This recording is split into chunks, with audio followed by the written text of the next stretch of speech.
Saudara, sengkarut perizinan reklamasi pesisir utara Ibu Kota Jakarta terungkap setelah tertangkapnya Ketua Komisi D DPRD DKI Jakarta Muhammad Sanusi oleh KPK. Sanusi diduga menerima suap dalam proses pembahasan Ranperda, Rencana Tata Ruang. Padahal Ranperda ini hendak jadi acuan aturan perizinan lain di tingkat lebih rendah, termasuk izin mendirikan bangunan bagi para pengembang. Kami bahas topik ini dalam segmen dialog kali ini bersama narasumber yang sudah bersama kami. Yang pertama, kita tersambung melalui satelit dengan mantan Wakil Gubernur DKI Jakarta, Pak Prianto. Selamat malam, Pak Prianto. Selamat malam, Mbak. Selamat malam, Mbak. Selamat malam, Pak Prianto. Selamat malam, Mbak. Selamat malam, Mbak. Ya, dan di studio sudah ada Firdaus Ali, Direktur Indonesia Water Institute. Selamat malam, Pak Firdaus. Selamat malam, Fris. Selamat malam, Pak Prianto. Saya ke Pak Prianto dulu. Ini Pak Prianto yang menyebut ada... Selamat malam. Pak Prianto, Anda menyebut ada manipulasi peraturan sebagai alas hukum atau dasar hukum untuk kemudian melanjutkan proses reklamasi yang pada sebenarnya akan dibuatkan rencana peraturan atau rancangan peraturan daerah nantinya, Pak Prianto. Benarkah ada manipulasi itu? Itu hanya, ya menurut saya gitu. Ya, jadi itu adalah merupakan bagian kecil dari kekisruhan saat sekarang. Kekisruhan reklamasi saat sekarang menurut saya itu satu, suap menyuap sendiri. Legalitas izin pelaksanaan reklamasi. Terus proses untuk mendapatkan izin pelaksanaan reklamasi itu sendiri. Atau kewenangan kepada siapa itu izin diberikan sesungguhnya. Ketiga, juga pelaksanaan daripada jual beli bangunan di atas reklamasi yang izin pemanfaatannya belum ada. Kelima, juga dari aspek lingkungan hidup yang saat sekarang kadang-kadang terlupakan. Para pakar lingkungan hidup itu juga mengkritisi terhadap pelaksanaan reklamasi ini. Jadi sebenarnya banyak. Pak Prianto, sebenarnya kan proyek reklamasi ini sudah ada sejak zaman Anda menjadi wakil gubernur juga. Ketika itu apa pertimbangan keluar izin untuk reklamasi, Pak Prianto?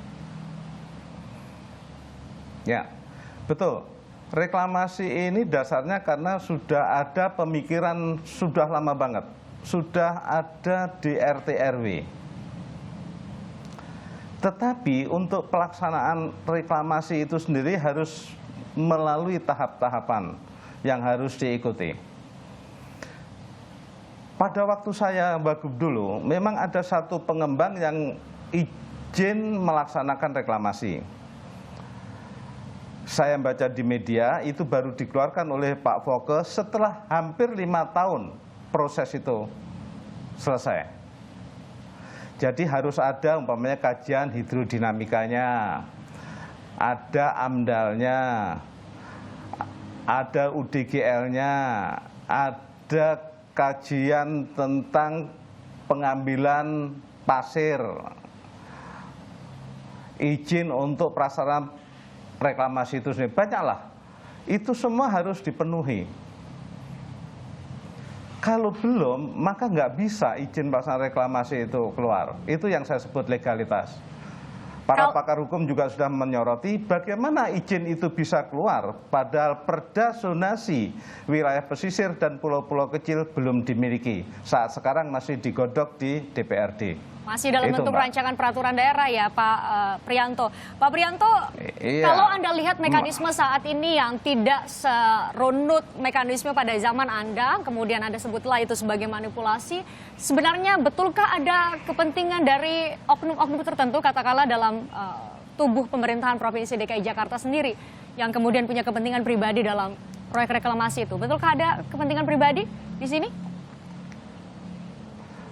Saya tidak bisa menuduh pribadi, tapi akan katakan dengan tertangkapnya kasus suap ini, maka sesungguhnya bukan hanya pengembang, subjeknya itu bukan hanya pengembang dengan oknum legislatif, tetapi eksekutif juga ikut.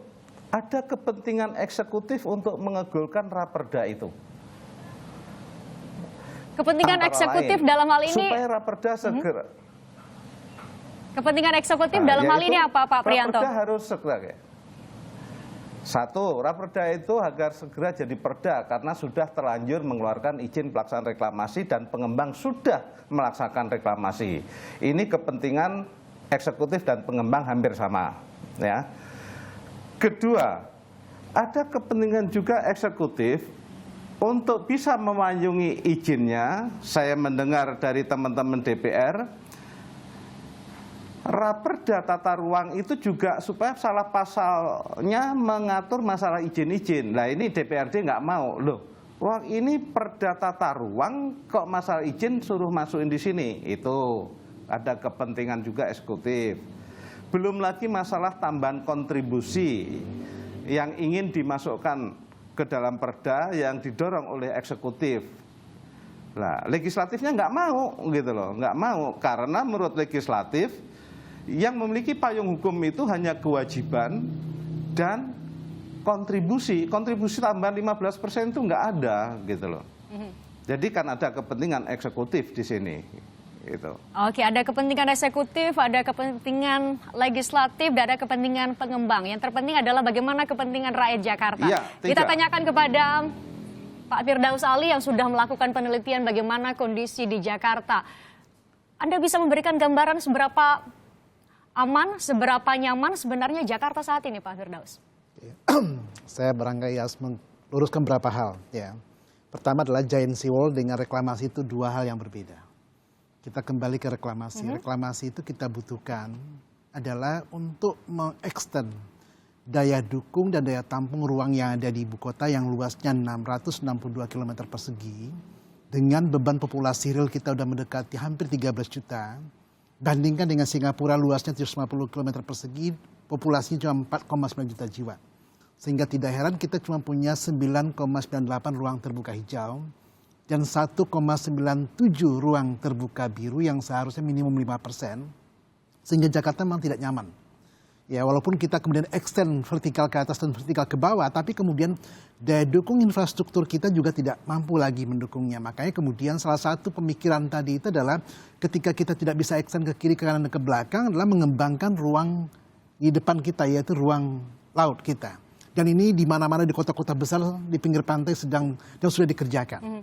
Kedua adalah kita memahami bahwa Teluk Jakarta kondisinya dalam 60 tahun terakhir ini menerima beban limbah industri yang nggak diolah dulu, sekarang udah nggak ada industri di Jakarta, limbah domestik, limbah komersial, ya lalu kemudian baik itu cair maupun padat.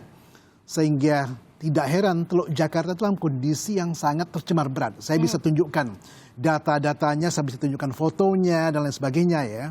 Tentunya kemudian membiarkan Teluk Jakarta dalam kondisi seperti ini sama kemudian pelan-pelan kita membunuh namanya ekosistem Jakarta dan juga termasuk membunuh rakyat Jakarta. Kenapa? Sebagian produk laut yang masih tersisa yang dipanen di Teluk Jakarta dalam kondisi tercemar itu dikonsumsi oleh sebagian oleh masyarakat.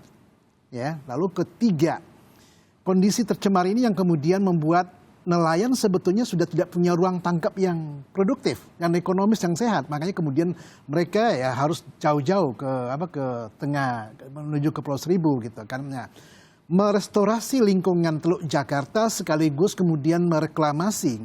Ini dua hal yang disinergiskan dalam rangka memperbaiki kondisi ekosistem Teluk Jakarta dan kemudian mengextend daya dukung ibu kota tadi. Ini sebetulnya benang merah reklamasi tadi gitu. Jadi apakah nanti reklamasi menjadi jawaban atas masalah di Jakarta? Ini nanti akan saya tanyakan usai jeda Kompas Malam.